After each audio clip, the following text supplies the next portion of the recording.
The next module I'd like to go over is management of postpartum hemorrhage, otherwise termed the response portion of the patient care. Elements that I want to go over are more on the stage-based obstetric hemorrhage plan, talking about some of the algorithms, the sequence of different interventions, and the need for checklists. Again, thinking early on about support, not just for the patients, but also for the families and staff involved after one of these critical events, regardless of the outcome. And also thinking about sort of preemptively asking for resources and specifically blood products to improve the care. So again, I have an example from the California effort. You can just see how they define the stages. We've talked about this in a prior module, but sort of breaking it down by the amount of blood loss. You could also break it down by changes in the maternal vital signs or some other outcome. They just chose to do it here by quantity of blood loss. Okay. These are some of the tools available from that collaborative in their toolbox, which is online. Again, don't expect you to read every single one of these on this slide, but I do want to go into a little more detail just to give you an idea of what is in the care in this stage-based approach. So at stage 0, everyone's doing great, but you should always be continually assessing the risk factors as that labor is progressing and seeing if the mother is becoming at more and more risk.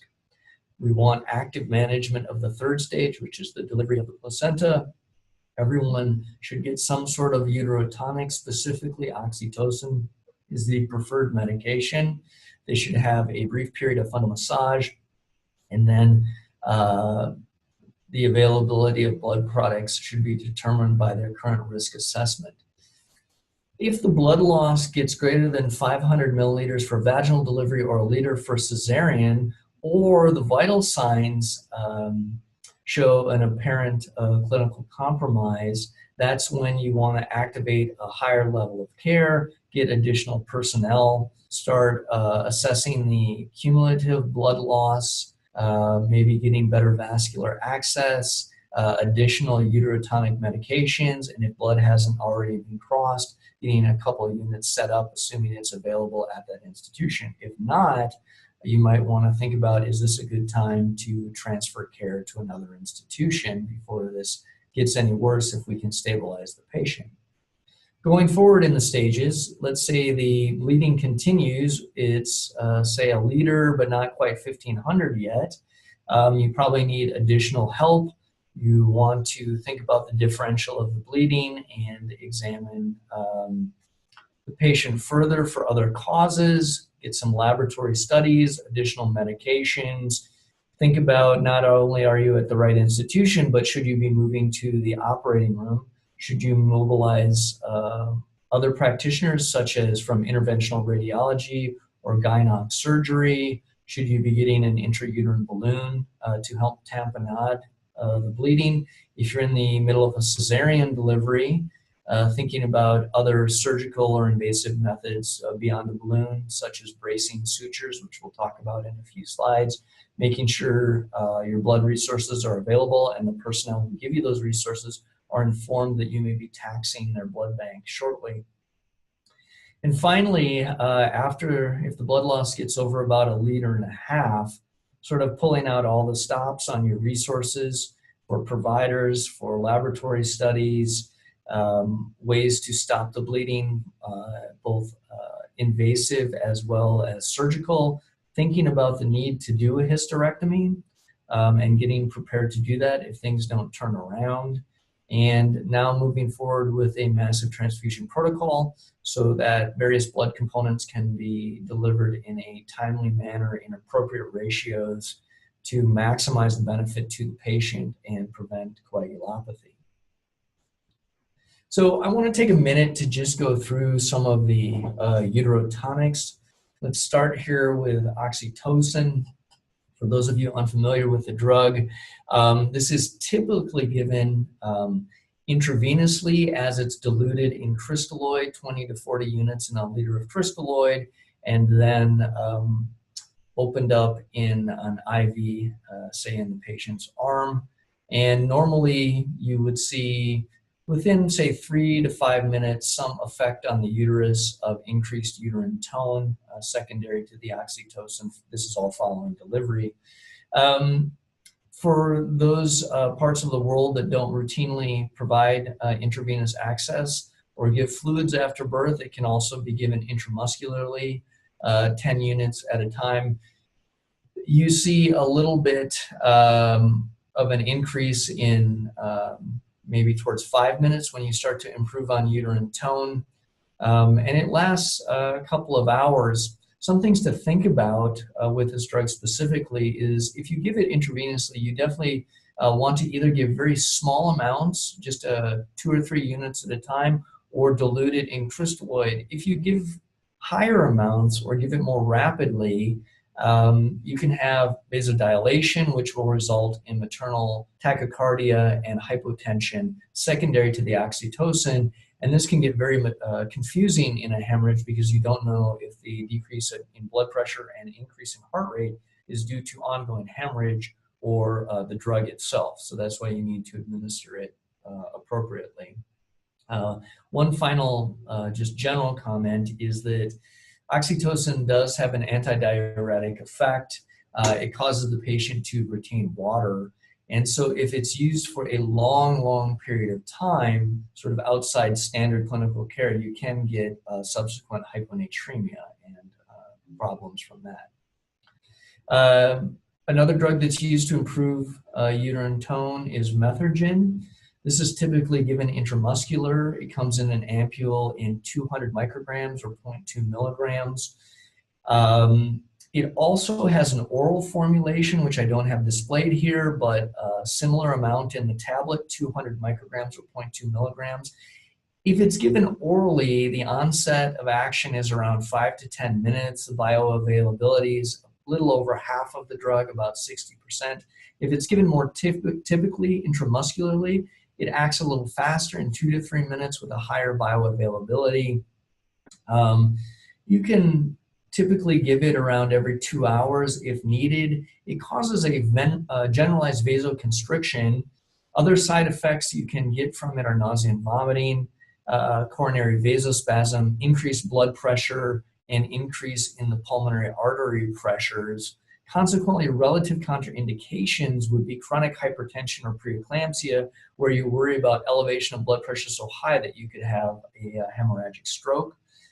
Similarly, if the patient has ischemic heart disease, which is not typical in the pregnant population, but you can induce coronary vasospasm.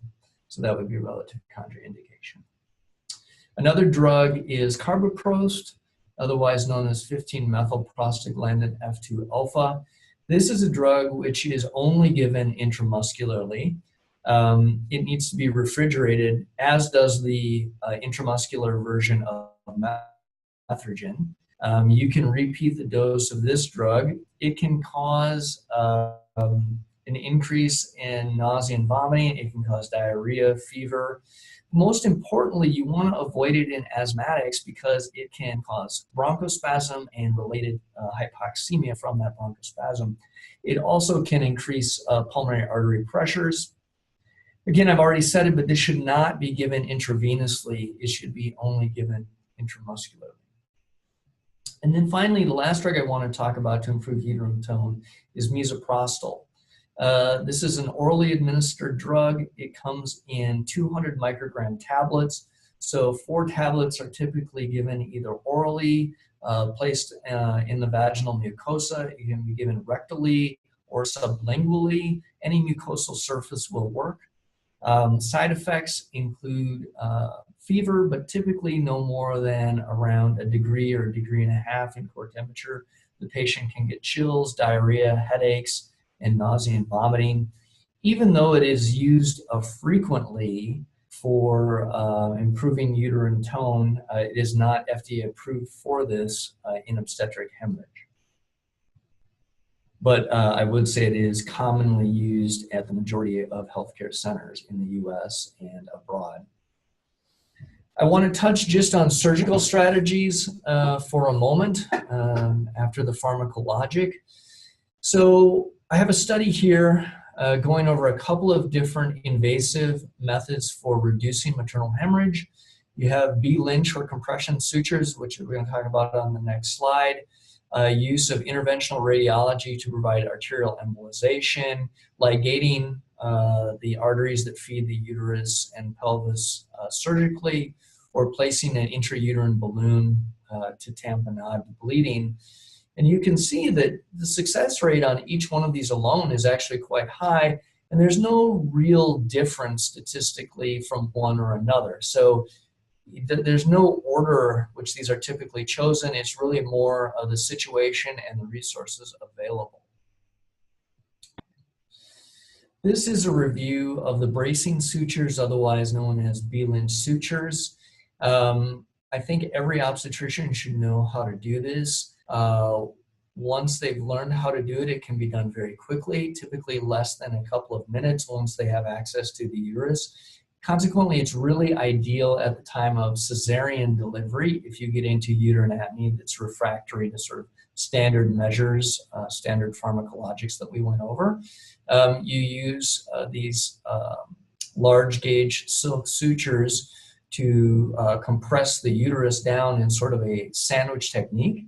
You can combine this technique with an intrauterine balloon so that you're compressing the uterus on the balloon.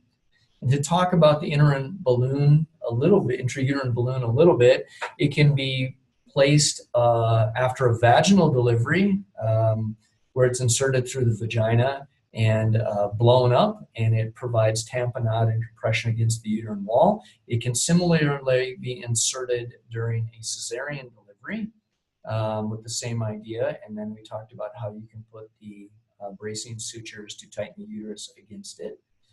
They're fairly inexpensive. I haven't looked up the price in the past year or so, but typically they're under a few $100s in the US.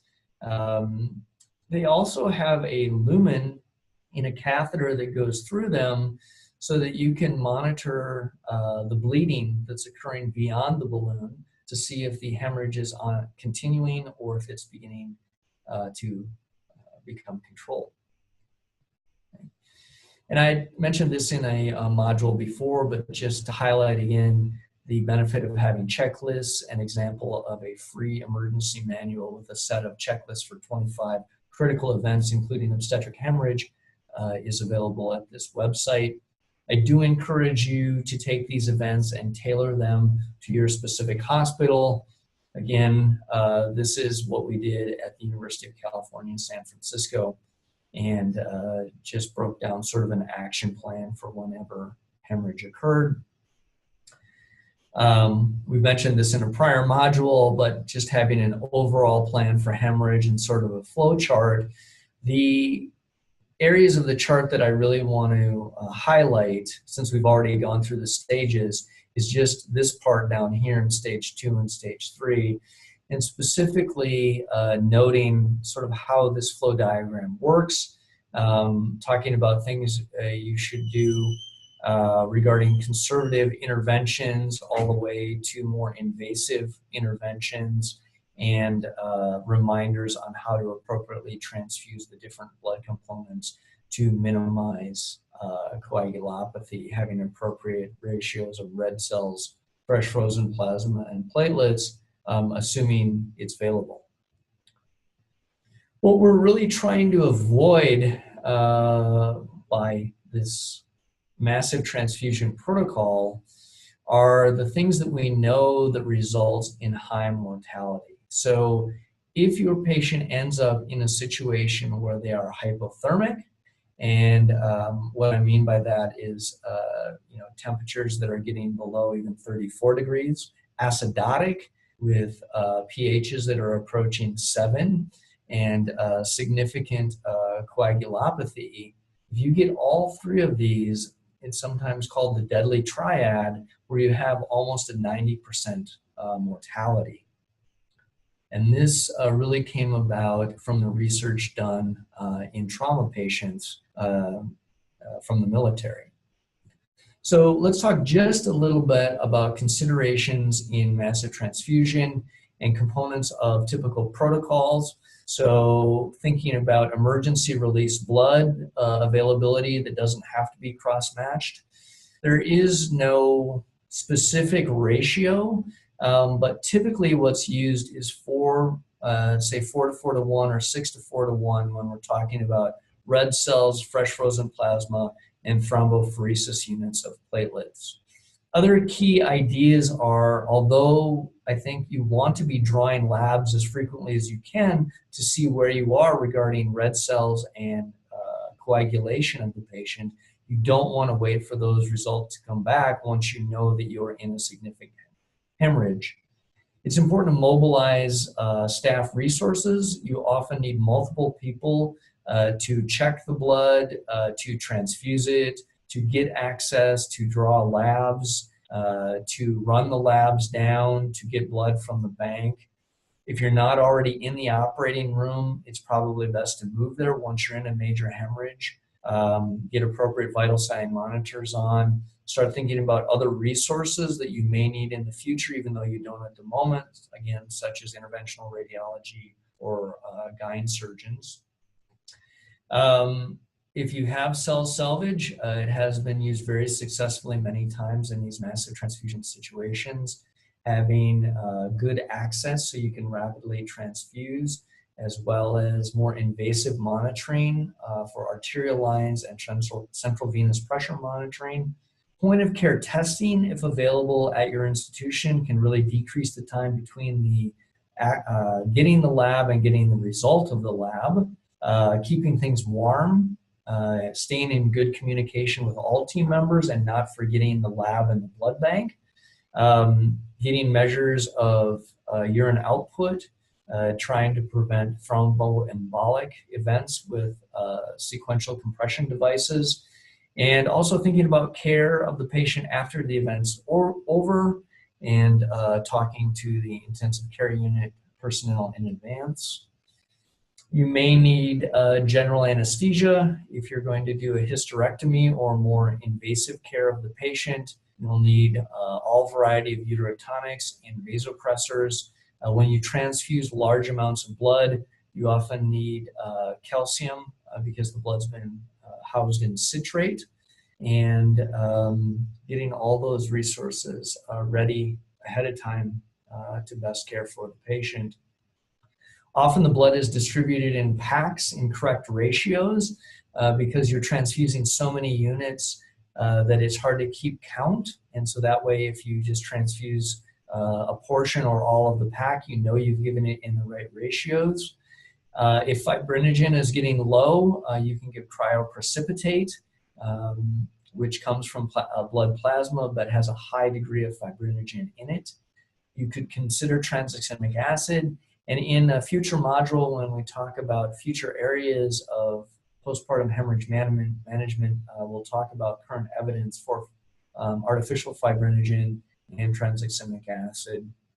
I think it's good to have people keeping track of what's going on and recording, especially for the debrief that you'll have at the end. And I think talking about debriefs, that's probably one of the most critical things to do. When you have one of these events, you can learn a lot about how to optimize care for future patients. And it takes quite a bit of effort because usually everyone's been there much longer than they want to be, and they've potentially neglected other healthcare duties. But I think it's very critical to keep them around for an additional, say, 10 minutes to debrief the event and see what could be done better and what resources are needed for future events. This is a little bit of data that we have from the California effort. This is a group of hospitals from Southern California that looked at sort of a before and after study before implementing the California Collaborative Toolbox, and after. You see that we have about the same amount of deliveries. As far as identifying sort of stage 2 hemorrhage, we actually see an increase after the protocol was adopted, as well as stage 3.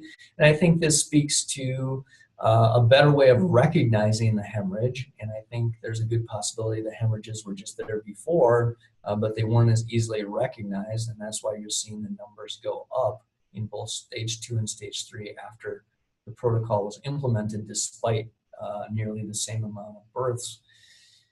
We do see that despite having more stage 2 and 3 hemorrhages, the actual use of red cells and other blood products decreased. And it's very interesting because the collaborative, asked for these sort of high ratios and early intervention once you reach that, stage 2 or stage 3 hemorrhage, giving the blood product as needed. And despite those two facts, and having more of the hemorrhages, the actual use of blood products went down, which speaks to the effect of maybe improving the otherwise potential coagulopathy. And the last part of this module is, again, on the reporting after these events. I think it's important to establish this culture of debriefs and huddles, trying to improve communication, looking at each one of these critical hemorrhages as an opportunity to improve care, and to also have a way of systematically recording data so that you know how you're doing at your healthcare facility. Right? This is just a sample debrief form, just to show you sort of the components of it. When was the event? Who was present? What went well? What issues were there? And ability to directly take action on certain items and try to improve care starting from that point. So thank you for your attention.